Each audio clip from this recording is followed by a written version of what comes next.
আসসালামু আলাইকুম ওরহমতুল্লাহি ওবরাকাতুহ।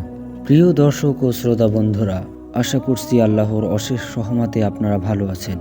প্রিয় দর্শক, দোয়া কবুলের অন্যতম একটি মাধ্যম হলো সিজদায় গিয়ে দোয়া করা।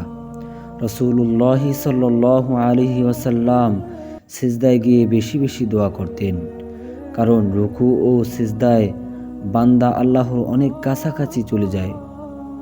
এই কারণে রুকু ও সিজদায় আল্লাহর কাছে বেশি বেশি দোয়া করা এবং বেশি বেশি ক্ষমা প্রার্থনা করা, যে দোয়াগুলো রাসূলুল্লাহ সাল্লাল্লাহু আলাইহি ওয়াসাল্লাম সিজদায় গিয়ে বেশি বেশি পড়তেন, আমরা এই দোয়াগুলো আজকে আপনাদের সাথে শেয়ার করব। খুবই গুরুত্বপূর্ণ ভিডিও, তাই সকলকে অনুরোধ করব ভিডিওটি শেষ পর্যন্ত দেখার জন্য।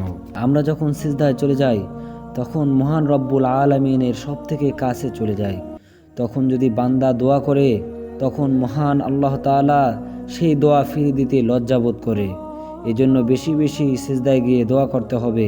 রাসূলুল্লাহ সাল্লাল্লাহু আলাইহি ওয়াসাল্লাম বলেছেন, তোমাদের যাহা কিছু প্রয়োজন হয় তোমরা মহান রব্বুল আলামিনের কাছে চাও। পবিত্র কালামের মাধ্যমে আল্লাহ তাআলার কাছে যদি কোনো বান্দা চাইতে পারে, তাহলে মহান রব্বুল আলামিন অবশ্যই সে চাওয়াগুলো পূরণ করেন। তবে চাওয়াটা হতে হবে সৎ চাওয়া। মহান রব্বুল আলামিনের কাছে যদি আপনি সঠিক আমলে সঠিকভাবে যদি চাইতে পারেন, তাহলে অবশ্যই আপনার দোয়াগুলো কবুল হবে। প্রিয় দর্শক, দোয়াটি খুবই গুরুত্বপূর্ণ দোয়া। তো দোয়াটি জানার আগে আমরা জেনে নিব আমলটি আমরা কিভাবে করব। আমলটি করতে হবে গভীর ধ্যানে ও খেয়ালে। আপনি প্রথমে 2 রাকাত নফল নামাজ আদায় করবেন। এরপরে আপনি 3 বার দুরুদে ইব্রাহিম পাঠ করবেন।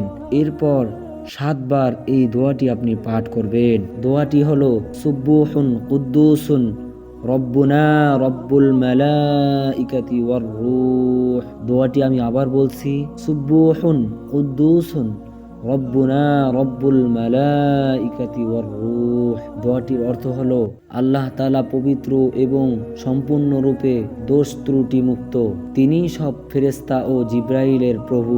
মহান রব্বুল আলামিন আমাদের সকলকে এই ছোট্ট দোয়াটির উপরে সঠিকভাবে আমল করার তৌফিক দান করুন, আমিন। প্রিয় দর্শক, এমন সব দোয়া মাসালা, কুরআন তেলাওয়াত, ইসলামিক ভিডিও পেতে আমাদের চ্যানেলটি সাবস্ক্রাইব করবেন এবং দ্বীনের উদ্দেশ্যে আমাদের ভিডিওগুলো বেশি বেশি শেয়ার করবেন। আসসালামু আলাইকুম ওয়া রাহমাতুল্লাহি ওয়া বারাকাতুহু।